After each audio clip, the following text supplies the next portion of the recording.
이춘석 전 법사위원장. 일단 이 사안 자체를 저도 이제 개미의 한 사람으로서 맨날 설거지 당하는 개미의 한 사람으로서 안 다룰 수가 없더라고요. 야, 이제 이렇게들 주식 거래를 하고 있었네. 여러분들 많이들 보셨겠지만은 그 더 팩트가 사진 특종을 했죠.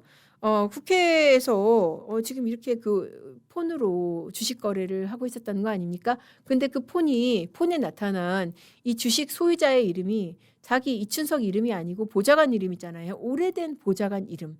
이 보좌관의 이름으로 주식들이 굉장히 좀 핫한 주식들이죠. 네이버, 뭐 그리고 카카오페이, 뭐 LG CNS 이게 다 뭐예요? 다 AI 수혜주잖아요. 문제가 되는 게 뭐예요? 지금 이춘석 이제 전 법사위원장이 이춘석 전 법사위원장이 국정기획위원회에 있으면서 거기에서 사실 이 정부가 가장 국책 사업으로 내세우는 게 AI잖아요. AI 관련된 보고 다 받았을 거 아니냐. 그러고 나서 이거 주식 거래하는 거 아니냐. 이거는 그냥 도의적인 문제가 아니라 이거는 현행법 위반이 될 수 있다. 바로 뭐냐면은 미공개 중요 정보 이용. 그 부분이 굉장히 좀 문제가 될 수 있다는 거죠. 그래서 자 그럼 그래픽 좀 띄워주시겠어요? 그래서 당장에 이게 지금 개미들이 부글부글했습니다. 나는 맨날 뉴스에 사잖아요. 우리 맨날 뉴스에 사잖아요. AI 수혜주야? 그러면은 뭐 네이버 사볼까 이러는데 야 고수들은 뉴스에 판다. 소문에 사고 뉴스에 판다. 이거였네. 그런 생각이 들더라고요. 그래서 지금 받고 있는 혐의가 자본시장법 위반. 그 제가 말씀드린 그 AI 산업통상을 총괄하는 위치에서 지금 당시에 그 시간 그 타임테이블을 보면은 뭐 그렇게 되는 거 아니에요. 그 2시에 오후 2시에 이제 그 AI 그 대표 주자로 뭐 네이버라든지 이런 업체가 발표가 되고 그리고 이제 더 팩트가 사진 찍은 시간이 그로부터 이제 조금 지난 2시 몇 분 때 그때 이제 주식 거래하는 게 사진이 찍히고 그랬다는 거 아닙니까? 그게 매도인지 매수인지 알 수는 없지만은 뭐 이렇게 되면은 자 2시에 발표하면 쫙 오르니까 오르는 거 그때 틈 사서 파는 거 아니야? 저 같은 사람은 그때 사거든요. 그러니까 보세요. 그러니까 사진들은 찍힌 게 이제 21분부터 23분인데 오후 2시에 국가대표 AI 프로젝트에 참여할 기업으로 5곳을 선정해 발표했는데 그때 이제 네이버 뭐 이런 것들이 이제 포함이 된 거예요. 아, 진짜 좀 설거지 당하는 개미 정말 열받습니다. 매번 이렇게 저는 설거지를 당한다는 느낌이 드는데 이렇게 선도 거래를 하는 이게 선행매매잖아요. 뭐 선행매매라고 단정할 수는 없지만은 이런 식으로 중요 정보를 보고받을 수 있는 사람이 이 정보를 이용해서 미리 사고 이렇게 올랐을 때 뉴스를 타고 올랐을 때 팔았다 그러면 이거는 미공개 정보 이용 아니냐? 그렇게 의심을 할 수가 있는 부분이고요. 자, 이게 어떤 부분인지 조금 그 조항을 한번 짚어보고 가실게요. 내부자 또는 준내부자에 대해서 공개되지 않은 중요 거래 그리고 정보를 이용한 거래 이런 것들이 문제가 될 수 있고 자본시장법 174조입니다. 공개되지 않은 중요 정보를 입수해서 증권 거래를 하면 안 된다. 그리고 징역형이 상당히 이게 형이 세요. 그래서 물론 이렇게 수사를 해봐야 되겠지만은 이 부분은 정말 심각하다. 그냥 차명 거래 문제가 아니고 그냥 재산 신고 안 한 문제가 아니다. 그래서 이재명 대통령도 이거 사안의 심각성을 아는 거예요. 그러니까 엄정수사하라 뭐 지시를 내렸다는 것이죠. 그래서 광수대에서 수사 착수를 했다는 것이고요. 이거는 진짜 개미로서는 정말 분개하지 않을 수가 없는 그런 사안이고요.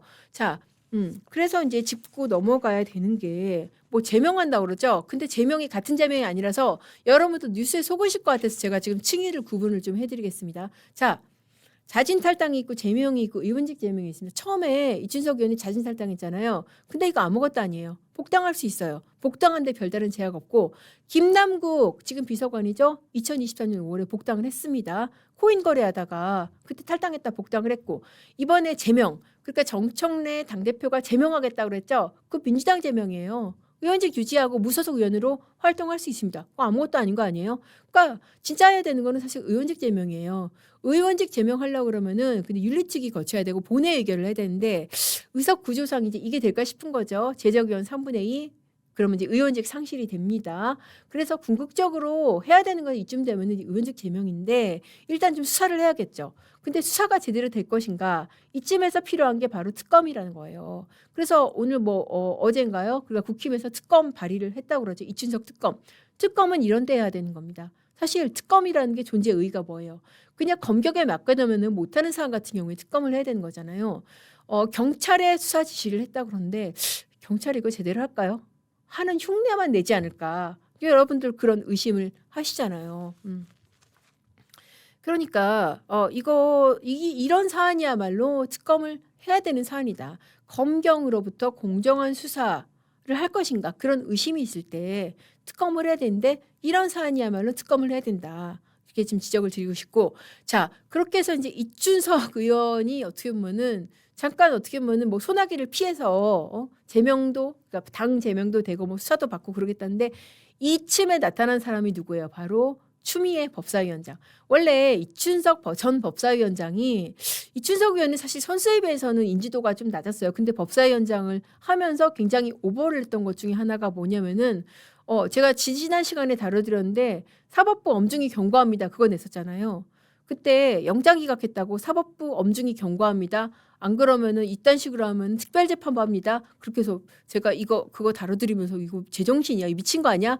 라고 한번 분개를 했던 기억이 나는데 이준석이 결국 어떻게 보면은 본인의 인지도가 낮기 때문에 좀 오버를 했다는 생각이 드는데 지금 뜻하지 않게 더 팩트의 사진으로 날아갔고요. 그 자리에 들어간 게 바로 추미애입니다. 법사위원장. 자, 추미애 법사위원장 내정되니까 우리 저 보수의 어머니 오셨다. 드디어 또 추미애 보수의 어머니 복귀했다. 뭐 이런 커뮤니티 반응들이 많더라고요. 저 재밌는 것 중에 하나가 그거였어요. 자, 보수의 어머니가 돌아오셨으니까 혹시 다음 대통령은 내란 특검이나 김건희 특검에서 나오는 건가요? 왜 여러분들이 기억하시겠지만은 법무부 장관으로 있으면서 윤석열 검찰총장을 핍박해서 스타를 만들어서 윤석열 정권까지 어떻게 보면은 출범하게 된 계기를 제공한 사람 아니냐. 그래서 보수의 어머니가 복귀했다. 이제 그런 비아냥까지 나오고 있습니다. 자, 이것도 그냥 뭐 커뮤니티 반응만 가지고 온 게 아니라 제가 과연 보수의 어머니로 복귀할 것인지 그걸 가능성을 한번 좀 짚어봤거든요. 근데 이게 상당히 조금 일리가 있다는 생각이 좀 들더라고요. 과연 추미애가 과연 이 몇 년 전이에요 벌써 3, 4년 전하고 똑같은 추미애일 것인가 한번 짚어봤는데요.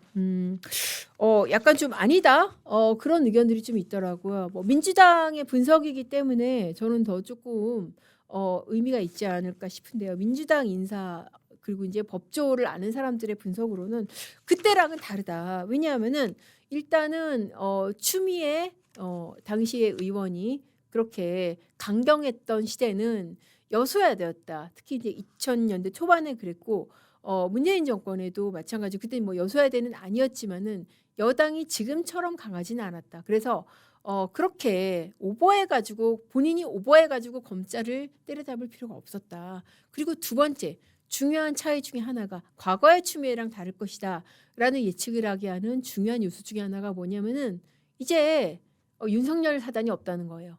그러니까 윤석열 사단의 우두머리인 윤석열 전 대통령이 지금 저렇게 구속이 돼 있고 그 사단으로 찝혀진 사람들 다 지금 나갔고요. 나가고 얼마 안 남아 있고 그래서 검찰 없애버리더라도 저항할 사람이 없다. 그러니까 저항할 사람이 없으니까 추미애가 오버하다가 헛다리 짚겠느냐 그런 분석인 거예요. 그래서 과거의 추미애는 아닐 것이다. 그런 분석들이 좀 상당히 유력한데 저는 또 반대의 분석도 생각을 해볼 수가 있을 것 같습니다. 자, 사람 쉽게 안 변한다. 그리고 나이가 60이 훨씬 넘었잖아요. 60년 넘게 살아온 그 사람의 성향의 기질이 과연 쉽게 변할까?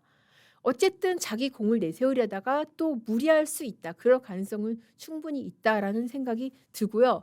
그리고 이제 이 포인트도 한번 짚어볼 필요가 있는데 추미애 법사위원장을 굉장히 높게 평가한 사람이 있습니다. 바로 최동석 인사혁신처장.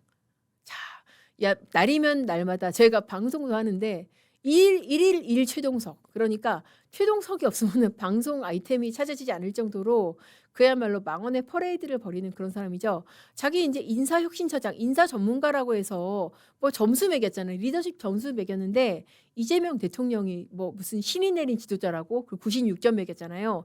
차점자가 누구냐면은 추미애. 그러니까 이게 그러니까 최동석 픽이라는 거예요. 그래서 그런 얘기를 하더라고요. 최동석 인사혁신처장이 어떻게 평가가 되냐면은 누가 그런 얘기를 하더라고요. 개딸 할아버지. 그러니까 개딸 같은 그런 강경한 그런 날선 언어를 이리 쏟아붓는 개딸 할아버지. 개딸 할아버지가 뽑은 픽이 바로 추미애다. 그러니까 그러면은 과연 최동석 인사혁신처장이 왜 그렇게 추미애 법사위원장을 높이 평가했나 보니까는 그때 지금 높이 평가한 그게 뭐라고까지 했냐면은 잠시만요. 그때 뭐라고까지 했냐? 춤이 어두운 시대에 빛나는 보석이다. 최동석 인사혁신처장이 2021년에 그때 당시에 윤석열 검찰총장과 대치하던 추미애 법무장관을 두고 뭐라고 그랬냐? 뭐라고 그랬냐? 어두운 시대에 빛나는 보석이다. 참 이게 이 사람의 사람 보는 눈이 이 정도고 그런데 결국 보수의 어머니라는 그런 비아냥까지 듣게 됐잖아요. 그리고 결국 그렇게까지 오버했던 사람을 인사혁신처장 75만 공무원의 인사를 담당하는 인사혁신처장으로 뽑은 게 이재명 정부입니다. 정말 어이가 없죠. 그래서 추미애가 과거의 추미애는 아닐 것이다. 더 이상 보수의 어머니 역할을 하지는 않을 것이다. 라는 그런 전망도 있지만은 또 한편으로는 사람 쉽게 변하지 않는다. 그리고 누가 뽑은 사람이냐? 최동석이 뽑은 사람이다. 한번 지켜봐야 된다. 그런 의견도 있습니다.